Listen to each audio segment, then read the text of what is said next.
Isang mapagpalang araw po sa iyo, Sir Eric, at sa mga tagapakinig.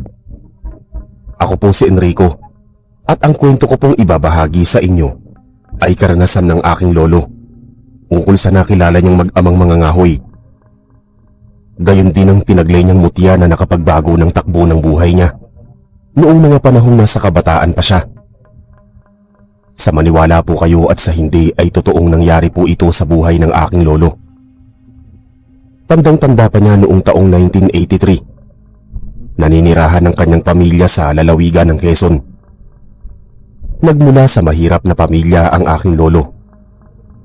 Namatay sa malubhang sakit ang kanyang ama, kaya naman kahit sa murang edad ay kinailangan niyang magtrabaho upang makatulong sa kanyang ina at partikular sa dalawa pa niyang kapatid na lalaki.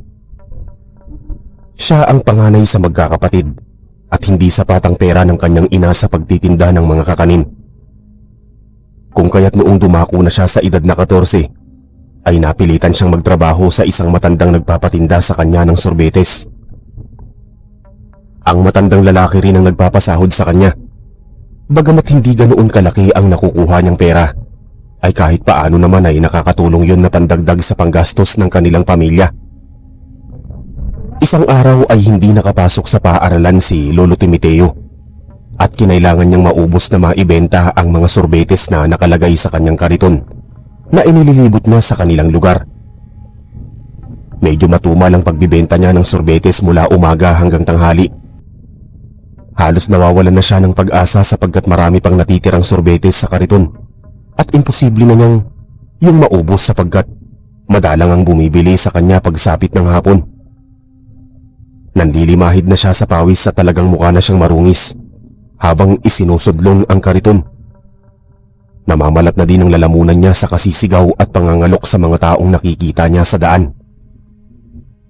Hindi nagtagal ay may lumapit sa kanya na mag-ama. Nakasuot ng salakot ang matipunong lalaki at may kasama itong binatilyo na hindi nalalayo sa edad ni Lolo Timoteo. Bumili sila ng sorbetes at ganoon na lang ang kasiyahan ni Lolo Timoteo.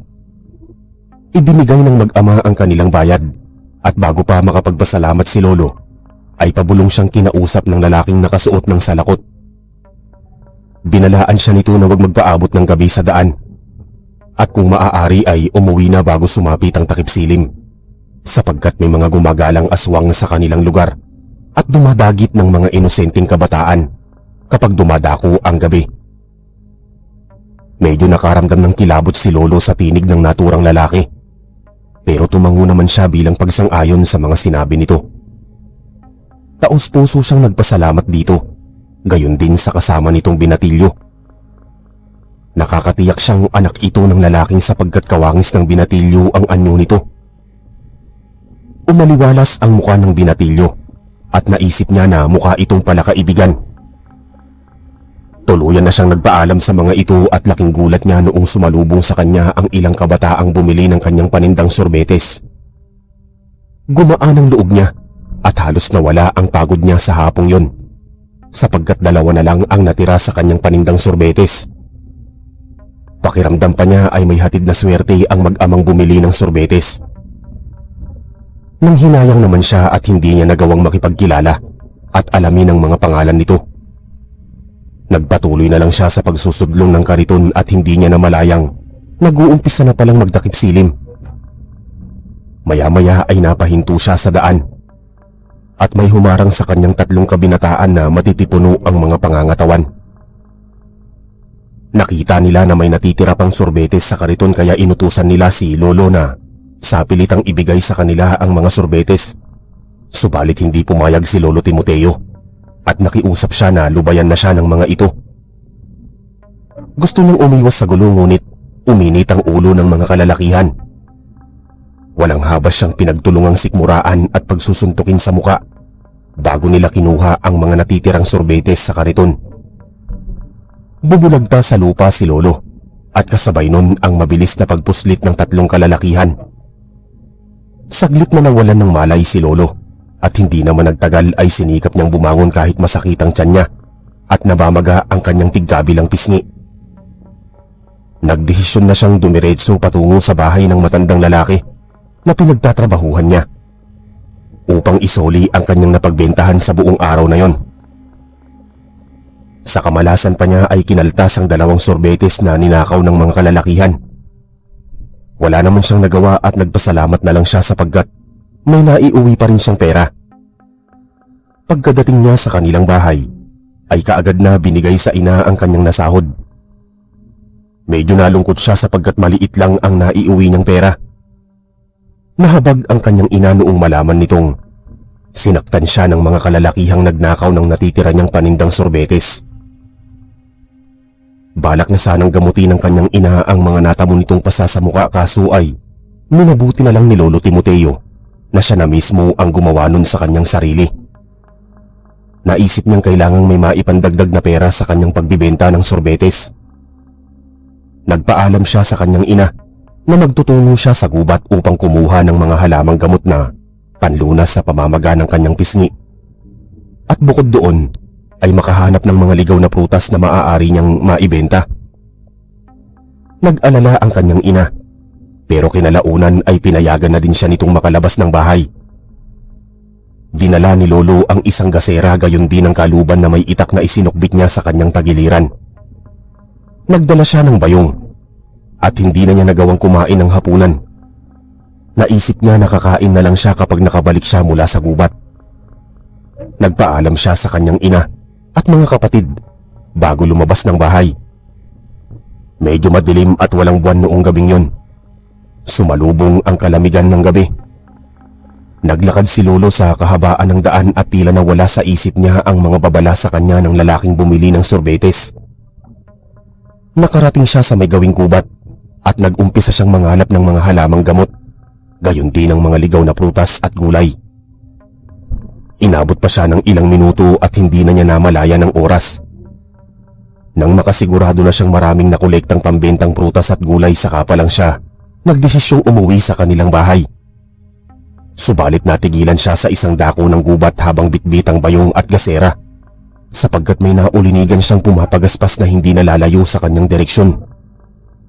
Iginala niya ang kanyang paningin sa paligid at itinapat ang gasera sa bawat sulok bilang tanglaw ng liwanag, subalit wala siyang makitang anumang hayop hanggang sa mapalingon siya sa kanyang kanan at may kung anong bulto ang bumagsak sa lupa. Ilang hakbang ang layo nito buhat sa kanyang kinatatayuan. Napuno siya ng kuryosidad kaya naglakad siya patungo sa direksyon nito. Maingat siyang humakbang at nasipat niya ang isang bultong nakatuwad sa damuhan na tila mayroong nilalapang ligaw na aso.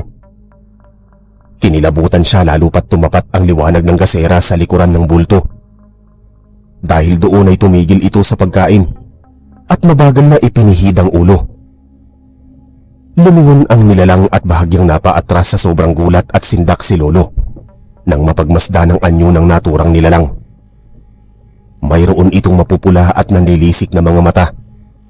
Matutulis ang mga pangil na nababahiran ng sariwang dugo. Buhaghag ang makakapal nitong buhok at mabalahibo ang buong katawan. Walang duda na aswang yon at sa palagay ni Lolo Timoteo ay katapusan na rin ng buhay niya. Sumagi sa isip niya ang kanyang pamilya kaya naman ninais niyang makatakas sa ganoong sitwasyon. Umatras ng umatras si Lolo Timoteo habang lumalapit sa kanya ang aswang. Hindi niya magawang tumakbo sapagkat alam niyang mabilis na kikilos ang aswang at siguradong hindi siya nito hahayaang makatakbo. Pinagpapawisan siya ng malalamig habang paatras na lumalayo dito. Hindi niya namalayan na mayroon palang nakausling tuod sa damuhan at doon ay napatid siya. Kung kaya't kamuntik na niyang mabitawan ang bitbit na gasera.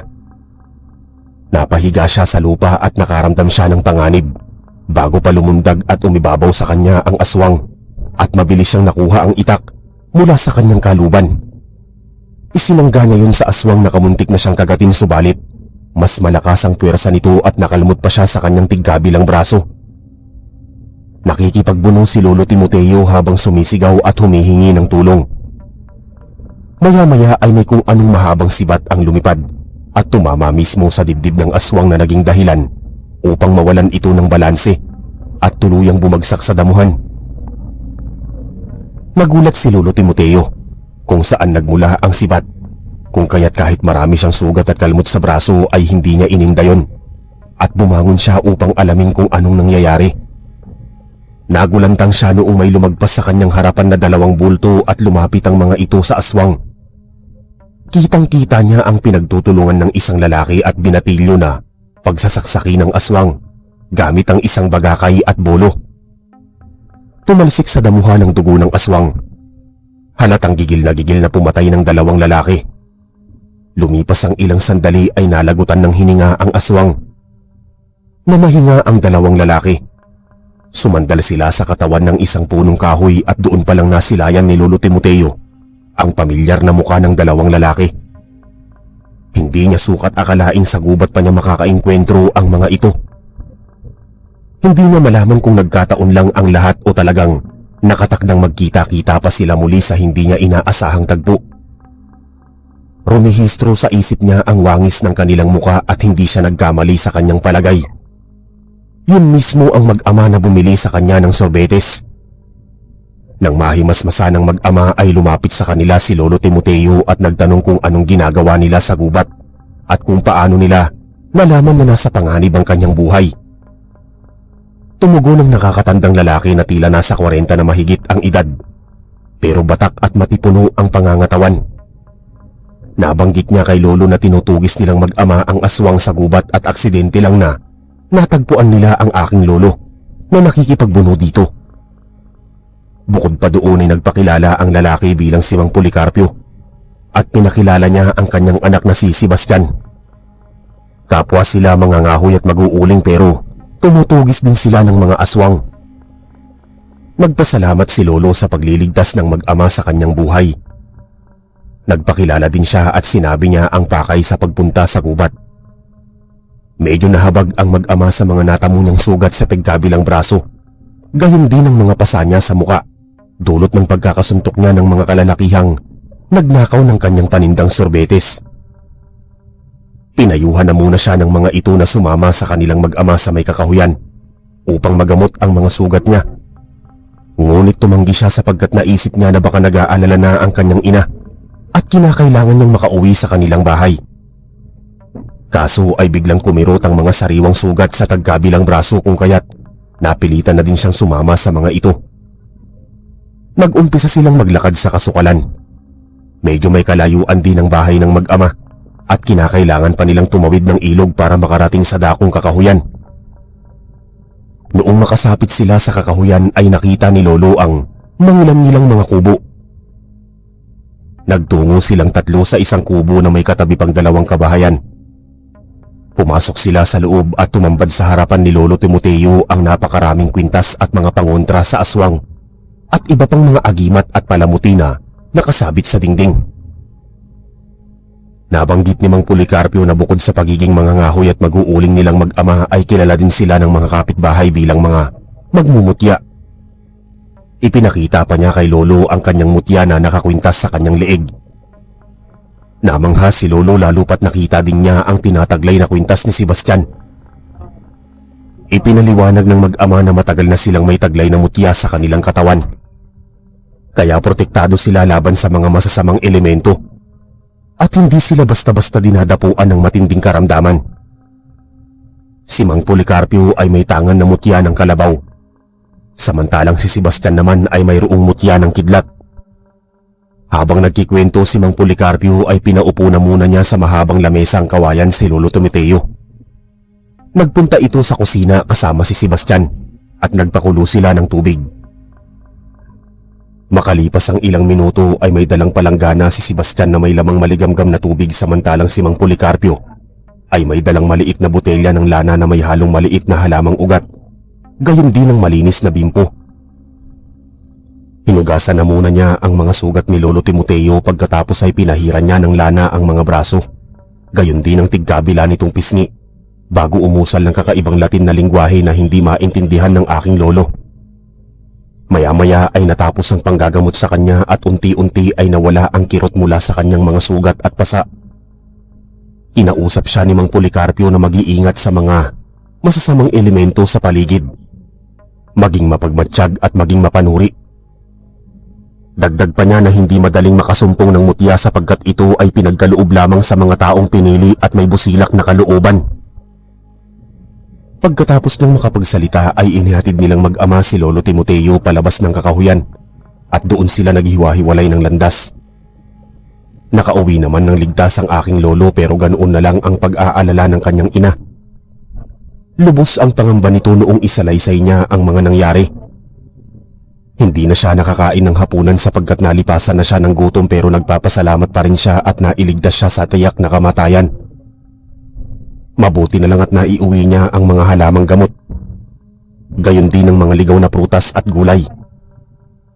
Kahit paano ay mayroon siyang maibibenta bukod sa sorbetes sa susunod na araw. Noong sumapit ang hating gabi, pabaling-baling sa higaan si Lolo Timoteo. Hindi maalis sa isip niya ang naging engkwentro sa aswang, partikular ang panggagamot sa kanya ng mag-ama. Higit sa lahat ang tungkol sa mga mutya. Hinangad niya na sana ay magkaroon din siya ng mutya na magpoprotekta sa kanya pati sa kanilang pamilya laban sa mga masasamang banta at masasamang elemento sa paligid. Sumapit ang kinabukasan, gulat na gulat at halos hindi makapaniwala si Lolo Timoteo nang idilat niya ang kanyang mga mata at makita na nawala lahat ng mga sugat at pasa niya sa tigkabilang pisngi, pati sa kanyang mga braso. Sinampal pa niya ang pisngi upang tuluyang magising pero hindi pa naginip o malikmata ang lahat. Bumangon siya na walang masasakit sa kanyang buong katawan. Kahit ang kanyang ina ay namangha din sa nangyari kaya naisip ni Lolo Timoteo na may espesyal na kapangyarihan ng mag-ama. Gusto niya yung alamin kung kaya't maaga siyang nagtungo sa bahay ng matandang lalaki upang kumuha na muli ng mga panindang sorbetes. Iginayak din niya ang mga ligaw na prutas at gulay upang ibenta sa buong nayon. Malapit na noong sumikat ang araw at laking gulat niya na maraming bumili ng kanyang panindang prutas at gulay. Pagsapit ng tanghali ay nakabenta rin siya ng malaki sa sorbetes sapagkat nangaubos yun ng lahat ng mga namimiling kabataang lumapit sa kanya. Naisip niya na baka dulot ng panahon kaya naibigan ng karamihan sa mga kabataan ng magpalamig at tumikim ng sorbetes. Galak na galak siyang makaipon ng malaking pera noong araw na yun. Malapit na ang tanghalian noong makarating siya sa bahay ng matandang lalaki at isinulit niya ang napagbentahan ng sorbetes. Kahit ang nangangasiwa ng negosyo ay nagulat sa malaking benta ni Lolo, kaya naman binigyan siya nito ng malaking pera. Taos-puso ang kasiyahan niya habang nagpapasalamat sa matanda bago siya dumiretso sa kanilang bahay at iniabot sa kanyang ina ang napagbentahan ng prutas at gulay, gayon din ang sahod niya sa sorbetes. Nagsalo-salo ang mag-anak sa simpleng ulam at nagdasal ng taimtim si Lolo sa biyayang natanggap niya sa araw na yon. Pagsapit ng hapon ay naisipan niyang magtungo sa kakahuyan upang makausap ang mag-ama. Inagapan niya ang pagpunta doon upang hindi maulit ang nangyari sa kanya sa nagdaang gabi. Gumawa siya ng kwento upang mapaniwala ang kanyang ina at payagan siya nitong makalabas ng bahay.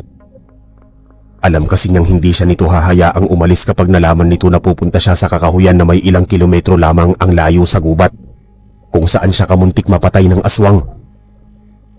Lumakad si Lolo Timoteo at hindi ininda ang nakakapasong sikat ng araw. Dinala pa rin niya ang kalubang may itak bilang proteksyon. Dumaan siya sa ibang ruta upang maiwasang makarating sa gawing gubat. Nang makasapit siya sa bandang ilog, ay may namataan siyang tatlong kalalakihan na nagtatagong sa malaking batuhan at tila nang boboso sa isang dalagang naliligo. Walang saplot ang dalaga at lantad ang magandang hubog ng katawan.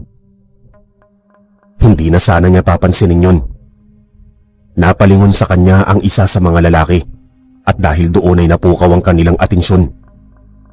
May kalayuan naman ang distansya ng babae kung kaya't hindi sila basta-basta mapapansin. Galit na sinugod ng lalaki si Lolo Timoteo at hinablot nito ang dulo ng damit. Namukaan ng aking lolo ang mga lalaki. Sila ang nanakit at nagnakaw sa kanya ng mga panindang sorbetes. Pagtutulungan na sana niyang pagbubugbugin ng mga kalalakihan nang biglang may narinig silang umangil. Napalingon silang lahat at nakita nila sa di kalayuan ng babae na nakatayo at nakatingin sa kanilang direksyon. Natatakpan ng makakapal na buhok nito ang kanyang hubad na katawan. Nagbabaga ang mga mata at tinubuan na din siya ng mahahabang pangil, gayon din ang mga kuko. Inilabas niya ang kanyang mahahabang dila at ganoon na lang ang kinamilog ng mga mata nilang lahat nang rumihistro sa isip nila na aswang ang naturang babae. Nagulantang si Lolo Timoteo na malaman na mayroon palang aswang ang nagbabagong anyo kahit hindi pa sumasapit ang dilim. Isa-isang nagsigawan at tumakbo ang mga kalalakihan. Tumakbo din si Lolo, subalit nadapa siya sa gawing batuhan at bigla siyang nahulog sa ilog kung saan may kumapit na linta sa kanyang kamay. Ramdam niyang sinipsip nito ang kanyang dugo kaya umahon siya sa tubig at pilit yung tinanggal, ngunit nagulat siya nang makitang tumigas ang linta sa kanyang kamay at naging isang ganap na bato. Paglingon niya ay nagtaka siya na hindi siya inatake ng aswang, na para bang hindi siya nito nakikita. Hinawakan niyang mabuti ang bato at inilagay sa kanyang bulsa. Sinundan niya ng tingin ng aswang at papunta ito sa daan kung saan tumakbo ang mga kalalakihan. Isa-isang umahon sa tubig ang mga kalalakihan, subalit nahagip ng aswang ang isa sa mga lalaki. Nakipagbuno siya dito at akmang kakagatin na sana niya ito sa balikat nang biglang tumarak ang talim ng itak ni Lolo sa tiyan ng aswang. Walang habas niya yung binunot at pinagtataga ang aswang. Hindi nagtagal ay umangil ng malakas ang aswang. Nakahanap ng tiyempo si Lolo Timoteo at tinagpas niya ang ulo nito. Tumalsik ang ulo sa ilog. Naging balang mga kalalakihan sa kagilagilalas na tapang na ipinakita ni Lolo. Bigla silang lumapit sa kanya at nagpasalamat, pero natigilan na lamang siya noong mapansin niya ang presensya ng mag-amang magmumutya na nakatanaw sa di kalayuan. Humingi ng tawad sa kanya ang mga lalaki at kaagad na naman niyang pinatawad ang mga ito sa kadahilanang hindi naman siya ang tipo ng tao na mapagtanim ng galit. Pinayuhan niya ang mga ito na umuwi na sa kanilang bahay at iwasan na ang pambubuso sa babae. Tumalima ang lalaki at nagmamadali silang umalis. Lumapit si Lolo sa direksyon na kinatatayuan ng mag-ama at isinalaysay niya ang mga naganap. Dinukot din niya sa bulsa ang nakuhang bato mula sa ilog. Pinalakay nila ang tungkol doon noong makarating sila sa loob ng kubo. Napag-alaman ng aking lolo na mutya ng linta ang nakuha niya sa ilog. Sa oras ng kagipitan ay siya ang napili nito na magtangan. Marahil ay gawa na din sa malinis niyang hangarin at tapang na ipinamalas upang ipaglaban ang kabutihan. Base sa mga pahayag ni Mang Policarpio ay posibleng magtaglay ng kapangyarihan ng tagabulag si Lolo Timoteo, kaya naman hindi siya nakita ng aswang. May taglay din ito na tagaliwas at hindi siya basta masusugatan ng anumang sandata, sapagkat hindi tatagos sa kanyang balat ang mga matutulis na bagay. Ang lubos pang nakapagbigay ng pag-asa kay Lolo ay ang tungkol sa swerteng hatid sa negosyo ng mutya ng linta. Maaaring hindi agad-agad mangyayari pero darating ang panahon na magbubunga ng maganda ang pagtitinda niya ng mga sorbetes. Binigyan pa ni Mang Policarpio ng payo si Lolo Timoteo na ang mutya ay katulad ng tao na pinapakain upang mabuhay. Pinapakain ng mutya ng dasal at hindi pinagyayabang upang mapanatili ang tibay at lakas ng kapangyarihan nito. Tumalima si Lolo at sinunod niya lahat ng tagubilin sa kanya ni Mang Policarpio upang mas lalong mabisa ang mutya ng linta. Hindi na rin nagtagal ang aking lolo sa bahay ng mag-ama bago pa sumapit ang takip silim ay nagpaalam na siya at bumalik sa kanilang bahay.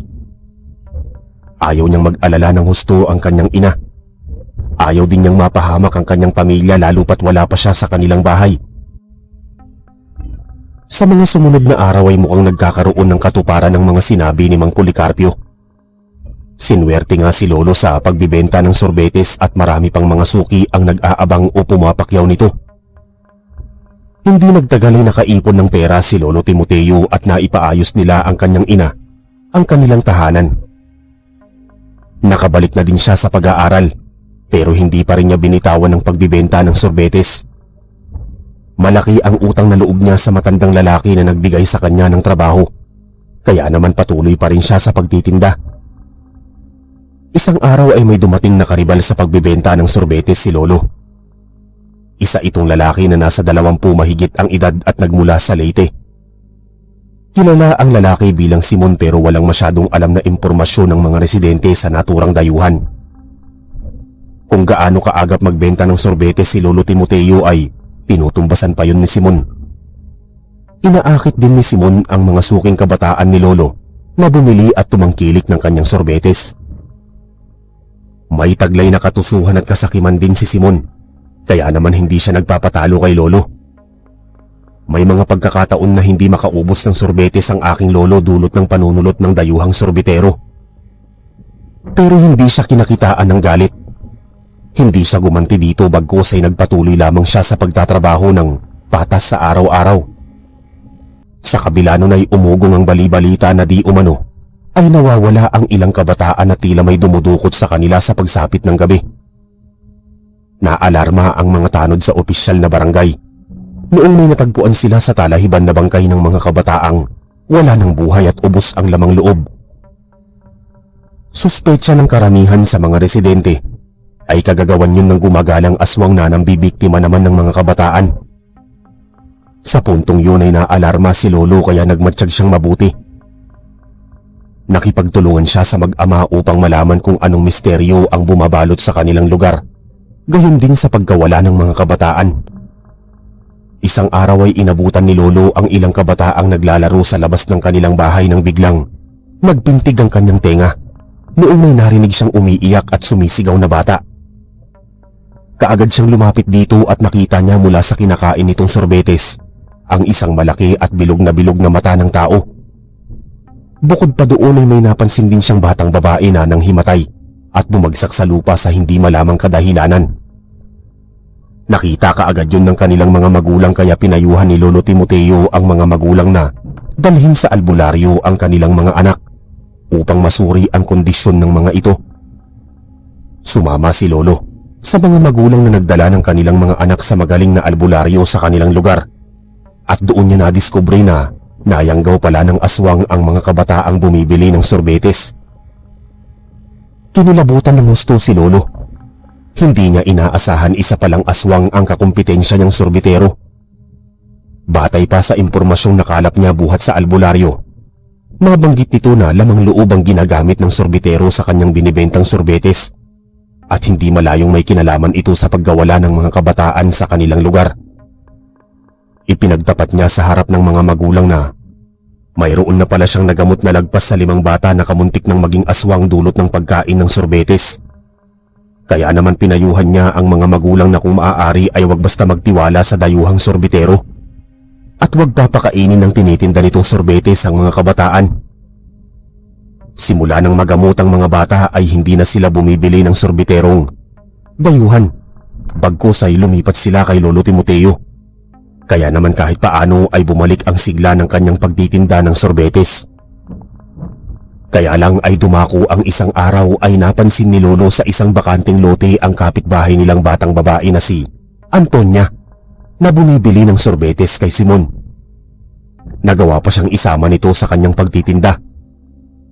Napukaw ang interes ni Lolo kaya sinundan niya kung saan pupunta ang sorbetero, gayon din ang batang babae. Hindi niya inaasahang nakasalubong pa niya sa daan ng mag-amang Mang Policarpio at Sebastian na may dalang mga kahoy na panggatong. Isiniwalat niya sa mga ito ang nangyari at bumuo sila ng plano upang masundan at hulihin ang sorbiterong aswang. Medyo inabot na sila ng gabi sa daan. Nakarating sila sa paanan ng bundok kung saan nakita nilang ipinasok sa loob ng sako ang batang babae at dinala ni Simon sa loob ng isang maliit na kubo sa masukal na daan kung saan walang mga kapitbahay sa paligid. Sumunod sina Lolo Timoteo gayon din ang mag-ama. Nakita nila na nakabukas ang kaunting awang ng pinto kaya walang habas silang pumasok sa loob ng kubo. Malansa at umaalingasawang amoy na para bang may nabubulok na bagay. Maya-maya pa ay nakarinig sila ng mga umiiyak na kabataan na nagmumula sa loob ng isang kwarto. Wala ang presensya ni Simon. Dali-dali nilang pinuntahan ang naturang silid. Sinipa ni Lolo Timoteo ang pinto at kaagad tumambad sa kanyang harapan ang 4 na kabataang nakagapos ang mga kamay at paa. Hindi pa noon natatagalan ay biglang lumabas si Simon at galit na nagliliwanag ang mga nagbabagang mga mata. Nasaan nyo na ito ng pagiging aswang? Humarang sa kanyang harapan si Mang Policarpio, gayon din si Sebastian. Kinuha nila ang kanilang mga tabak at pinagtulungang daluhungin ng aswang. Dali-dali namang tinanggalan ni Lolo ng mga panaling nakagapos sa kamay at paa ng mga kabataan. Nasaksihan pa niya kung gaano kaagresibo ang sorbiterong aswang. Nakalmot nito ang dibdib at balikat ng mag-ama pero nasurpresa si Lolo Timoteo nang mapansin niyang unti-unting naglaho ang mga kalmot at sugat ng mag-ama. Posibleng kagagawan yun ng kanilang mga tinataglay na mutya. Napakabilis ng mga kamay ni Mang Policarpio. Sinuntok niya ng pagkalakas-lakas ang aswang sa muka at sinikmuraan din niya ito. Napaangil at napangiwi ang aswang sa matinding sakit. Hindi naman nagpahuli si Sebastian at nagpakitang gilas din ito at binalian ng buto ang aswang bago niya tinagpas ang ulo nito. Tumalsik ang dugo sa bawat sulok ng silid at lalong nagsigawan sa sobrang takot at gulat ang mga kabataan. Maya-maya ay lumabas silang lahat ng silid. Nagtungo si Lolo sa may likod bahay at doon nakita niya ang isang kumukulong kawa kung saan may nakasahog na iba't ibang bahagi ng katawan ng mga batang babae. Naisipan nilang humingi ng tulong sa mga tanod at opisyal sa kanilang lugar kung kaya't nagmadali silang lumabas ng kubo, bitbit ang ulo ng aswang. Nang makarating sila sa nayon ay isa-isa nilang inihatid ang mga kabataan sa kanilang mga tahanan. Nakipagbigay alam din sila sa mga opisyal sa barangay. At kasabay nun ay pinakita nila ang ulo ni Simon bilang patunay na napatay na nila ito bilang sorbiterong aswang. Dahil doon ay gumayak ang mga tanod at opisyal patungo sa paanan ng bundok dala ang mga sulo. Ipinagpaubaya na lang ni Lolo gayon din ang mag-ama sa alagad ng batas at mga opisyal ang pamamahala sa bangkay ng aswang, partikular sa mga bangkay na nabiktima nitong mga kabataan. Kinabukasan nagkaroon ng kaliwanagan ng buong nayon. Nalutas ang sunod-sunod na pagkawala at pagkamatay ng mga bata, dulot ng sorbiterong aswang. Bumalik sa dating simpleng pamumuhay ang mga tao. Patuloy sa pag-aaral sa sekundarya si Lolo Timoteo, bagamat patuloy pa din siya sa pagtitinda ng sorbetes. Naging magandang ehemplo siya sa mga kabataan. Tinuruan din siya ng mag-amang mga ngahoy ukol sa mga kaalaman sa mga mutya, pati na rin ang iba't ibang pagdepensa sa sarili sa oras ng kagipitan. Kaya naman natutong lumaban si Lolo at hindi siya nagpapaapi sa ibang taong abusado. Lumipas pa ang ilang buwan at nasurpresa si Lolo Timoteo noong mag-cross na muli ang landas nila ng 3 kalalakihang iniligtas niya sa ilog. Nalaman pa niyang mga basagulero at magiinom ang mga ito. Kaya tinulungan niyang magkaroon ng mapagkakakitaan. Sumasama ang mga ito sa kanya sa pagbibenta ng sorbetes pati na rin ng mga ligaw na prutas at gulay. Hati-hati sila sa mga napagbibentahan. Naging matuwid ang landas na tinatahak ng mga kalalakihan. Nabawasan ang kanilang bisyo at naging maganda ang impluwensya sa kanila ni Lolo Timoteo. Hindi nagtagal ay naging kaibigan niya ang mga ito at nagdesisyon silang magtrabaho sa palengke bilang mga kargador. Sa awa ng Diyos ay nakapagtapos ng pag-aaral sa sekundarya si Lolo Timoteo. Lumago ang negosyo ng matandang lalaki sa pagtitinda ng sorbetes. Mayroon namang naging suki si Lolo Timoteo na mayamang mangangalakal na nagmula sa Maynila. Tumulong ito sa kanya upang maipasok siya sa pabrika sa syudad. Hindi na nakapag-aral sa kolehiyo si Lolo. Naglakas loob siyang magtrabaho sa Maynila at nagpadala na lang siya ng pera sa kanyang pamilya. Bukod sa pagiging manggagawa sa pabrika, sinubukan din niya ang pagkukonstruksyon at iba pang mararangal na trabaho. Naging konduktor at pahinanti din siya na nakatulong upang mapagtapos niya sa sekundarya ang kanyang mga kapatid. Ipinagpatayo din niya ng maliit na tindahan ng kanyang ina, kaya tumigil na ito sa pagtitinda ng mga kakanin. Nawalan na siya ng balita at komunikasyon sa mag-amang magmumutya pero malaki ang utang na loob niya sa mga ito. Gayon din sa tinataglay niyang mutya ng linta na nakapagbabago sa kanyang buhay. Nasa 30 anyos na din si Lolo noong mapangasawa niya si Lola Pilar. Nakilala niya ito sa syudad at bumuo sila ng pamilya sa lalawigan ng Quezon. Makulay ang buhay ni Lolo at naging inspirasyon ko ang kanyang kwento noong kabataan niya. Lalo na ang paghahanap buhay niya bilang sorbitero na nakapagbukas sa kanya ng maraming oportunidad sa buhay. Namatay namatay si lolo noong magbinata ako at masasabi kong naging mahaba ang kanyang buhay. Hindi ko na malaman kung kanino sa mga anak niya o apo ang napamanahan niya ng mutya ng linta. Pero nakakatiyak akong ginamit niya yon sa kabutihan noong nabubuhay pa siya. Mula sa kanyang kwento na pagtanto ko na bihira lang ang mga taong mapapalad na pinagkakalooban ng mutya. Yung mga taong mabubuti at gumagawa ng tama para sa kapakanan ng marami. Maaaring may dala itong swerte sa negosyo o pamilya, pero hindi ito nararapat na abusuhin para sa personal na interes. Hanggang dito na lamang po ang aking kwento at sana po ay nagsilbing inspirasyon ito sa mga tagapakinig, lalo na sa mga nangangarap na kabataan. Walang imposible sa taong gustong makamit ang kanyang mga pangarap upang magtagumpay sa buhay. Maraming salamat po sa inyong pakikinig at hanggang sa muli. Isang mapagpalang araw po sa iyo, Sir.